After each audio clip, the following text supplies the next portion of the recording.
وَكَأَيٍّ مِّن نَّبِيٍّ قَاتَلَ مَعَهُ رِبِّيُّونَ كَثِيرٌ فَمَا وَهَنُوا لِمَا أَصَابَهُم فِي سَبِيلِ اللَّهِ وَمَا ضَعُفُوا وَمَا اسْتَكَانُوا وَاللَّهُ يُحِبُّ الصَّابِرِينَ۔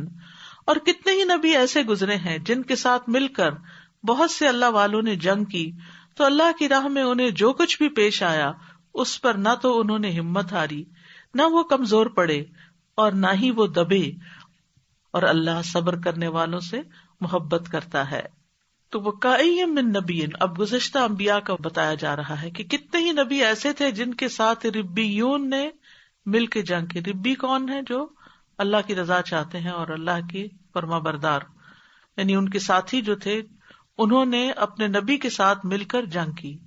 تو ان کی نمایاں خصوصیت کیا تھی؟ فما وہنوا لما اصابہم فی سبیل اللہ۔ مسلمانوں کو سمجھایا جا رہا ہے، جنگ بدر میں شرکت کرنے والوں کو سمجھایا جا رہا ہے کہ اب اس ناکامی سے ہمت نہیں ہارنی۔ کتنے ہی پہلے لوگ گزرے ہیں کہ جنہوں نے اللہ کے راستے میں جنگ کی تو ہمت نہیں ہاری، تو اللہ کی راہ میں انہیں جو بھی پیش آیا اس پہ نہ ہمت ہاری، نہ کمزور پڑے، نہ دبے، اور اللہ صبر کرنے والوں سے محبت کرتا ہے۔ تو ہمیشہ انسان کو ہر حال میں کامیابی ہو یا ناکامی ہو صبر و استقلال سے کام لیتے رہنا چاہیے، اور اللہ تعالیٰ سے اپنی کوتاہیوں اور اپنی غلطیوں پر معافی کی درخواست کرتے رہنا چاہیے۔ تو جو ایسا کریں اللہ تعالیٰ انہیں دنیا اور آخرت دونوں کے ثواب سے نوازتا ہے۔ اور یہاں پر واللہ یحب الصابرین کہہ کے اپنی محبت بھی عطا فرمائی کہ جو آخرت کے حسن ثواب میں سے لینا چاہتا ہے، احسان کا مرتبہ پاتا ہے، صبر کرتا ہے، تو پھر اللہ تعالیٰ ایسے بندوں سے محبت کرتا ہے۔ وما كان قولهم الا ان قالوا ربنا اغفر لنا ذنوبنا واسرافنا في امرنا وثبت اقدامنا وانصرنا على القوم الكافرين۔ اور ان کی بات اس کے سوا کچھ نہ تھی کہ انہوں نے کہا، اے ہمارے رب، ہمارے گناہوں کو اور ہمارے کام میں ہونے والی ہماری زیادتیوں کو بخش دے، اور ہمارے قدموں کو جما دے، اور کافر قوم کے مقابلے میں ہماری مدد فرما۔ تو بات یہ ہے کہ کامیابی کا انحصار کثرت تعداد پر نہیں ہے بلکہ اللہ کی مدد پر ہے۔ اس لیے وہ ربی جو تھے ان کی جو بات تھی وہ یہ نہیں تھی کہ ہمیں زیادہ تعداد عطا کر دے، وہ اپنی کثرت تعداد کی طرف نہیں دیکھتے تھے، نہ ہی اس پہ بھروسہ کرتے تھے، بلکہ وہ اپنی ثابت قدمی کو بھی اللہ سے منسوب کرتے تھے۔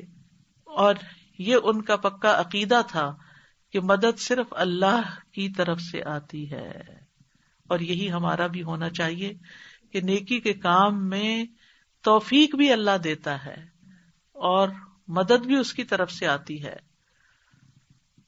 اور پھر یہاں پر انہوں نے جو کہا نا، ربنا اغفر لنا ذنوبنا و اسرافنا، ذنوب تو ہو گئے گناہ، اور اسراف کیا ہے؟ کسی چیز کا حد سے بڑھ کر حرام کی حد تک پہنچ جانا، یعنی ہماری جو زیادتیاں ہیں، جلد بازیاں ہیں، ہم جو کوئی لمٹ کراس کر جاتے ہیں، اللہ کی مرضی کے خلاف کام کر جاتے ہیں، تو اسراف جو ہے وہ اللہ کی مدد سے محرومی کا سبب بنتا ہے۔ یعنی دنیا میں حدیں پلانگنا، جہاں اللہ نے لمٹس رکھی ہیں بس اتنا یہاں تک جا سکتے، اس سے آگے نہیں، تو جب انسان وہ کراس کر جاتا ہے تو پھر اللہ کی مدد رہ جاتی ہے۔ تو ان کو معلوم تھا کہ گناہ اور فضول خرچی کے کام جو ہیں یہ اللہ کی مدد سے محروم ہونے کے بڑے اسباب میں سے ہے، تو ان سے کنارہ کشی کرنی چاہیے۔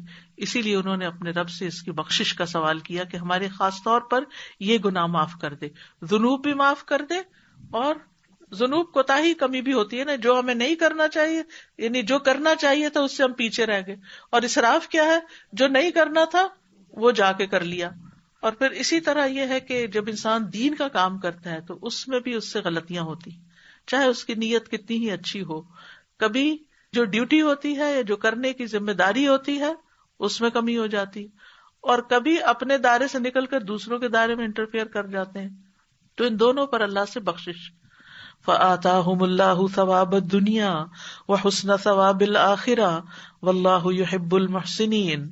تو اللہ نے ان کو دنیا میں اچھا بدلہ عطا کیا، اور آخرت کا بدلہ تو کیا ہی اچھا ہے، اور اللہ احسان کرنے والوں سے محبت کرتا ہے۔ تو دنیا کا فائدہ کیا ہے؟ جیسے کامیابی، فتح اور مال غنیمت وغیرہ، اور آخرت کا فائدہ کیا ہے؟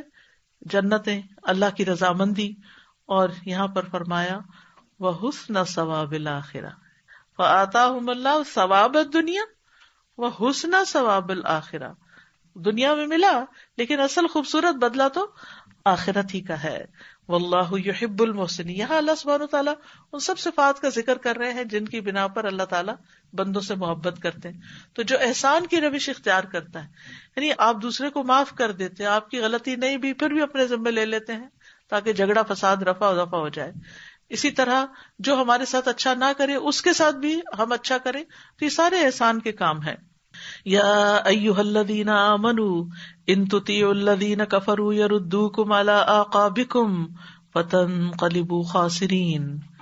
اے لوگو جو ایمان لائے ہو، اگر تم ان لوگوں کی اطاعت کرو گے جنہوں نے کفر کیا تو وہ تمہیں تمہاری ایڑیوں کے بل کفر کی طرف پھیر دیں گے، پھر تم خسارہ پانے والے ہو کر پلٹو گے. غزوہ احد میں پہنچنے والی تکالیف سے فائدہ اٹھاتے ہوئے بعض کفار یا منافقین مسلمانوں کو یہ مشورہ دے رہے تھے کہ بہتر اپنے آبائی دین کی طرف پلٹ آؤ.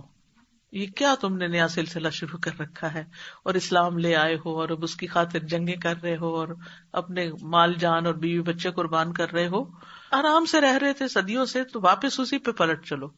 تو ایسے میں مسلمانوں کو کہا گیا کہ اگر تم نے ان کی بات مان لی وہ تمہیں تمہاری ایڑیوں کے بل پھیر دیں گے، پھر نتیجہ کیا ہوگا؟ نتیجہ نقصان ہی نقصان. فتنقلبوا خاسرین.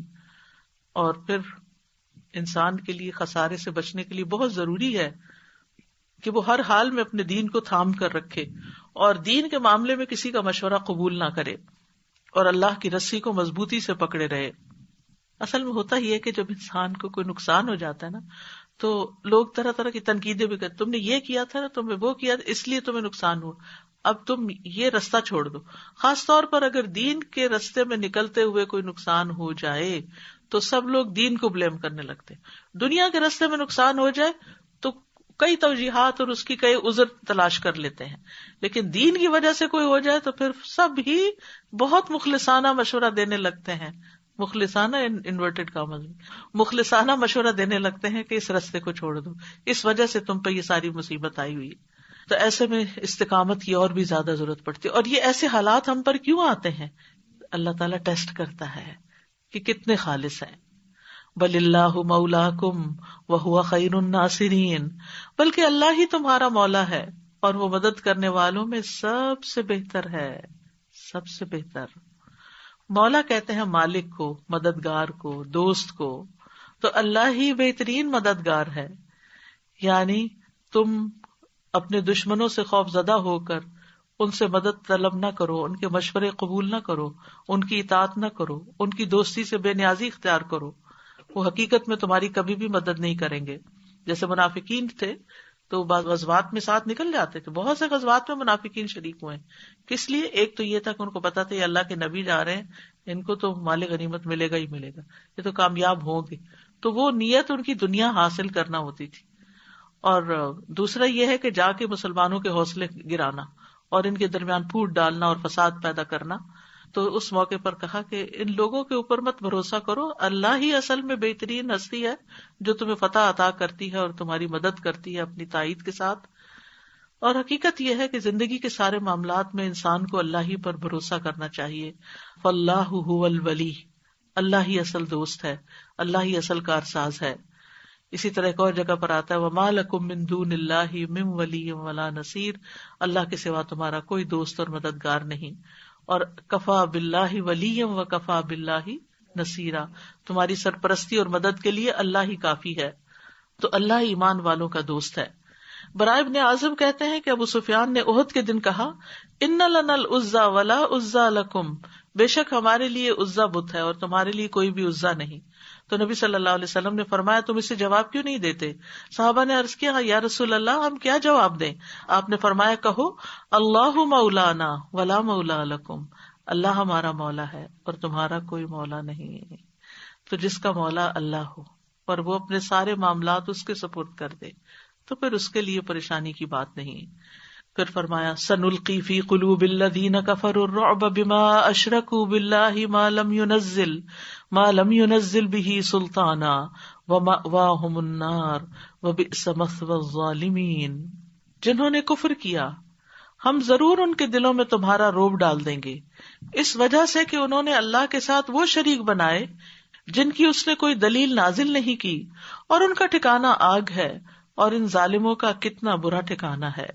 تو بات یہ ہے کہ شرک جو ہے انسان کو خوف زدہ کرنے کا سبب ہے۔ اس آیت میں شرک ہی سے ڈرایا گیا ہے، یعنی یہ بتا کر کہ شرک کا انجام جو ہے وہ بہت نقصان دہ ہے۔ تو نبی صلی اللہ علیہ وسلم کی اللہ سبحانہ تعالیٰ نے روب کے ساتھ مدد کی تھی، جس کا ذکر یہاں پر آیا ہے، سنلقی فی قلوب الذین کفروا الرعب۔ اور یہ جو روب ہوتا ہے، اس سے عموماً جو اللہ کے ساتھ اوروں کو شریک ٹھہراتے ہیں وہ مروب اور خوف زدہ رہتے ہیں۔ تو جہاں تک نبی صلی اللہ علیہ وسلم کی مدد کا تعلق ہے، تو ایک حدیث میں آتا ہے، آپ نے فرمایا مجھے 5 چیزیں ایسی دی گئی ہیں جو مجھ سے پہلے کسی نبی کو نہیں دی گئی تھی۔ ان میں سے ایک کیا ہے؟ مجھے 1 مہینے کی مسافت پر بذریعہ روب مدد دی گئی، یعنی دشمنوں پر میری دھاک ہے، ڈرتے ہیں مجھ سے۔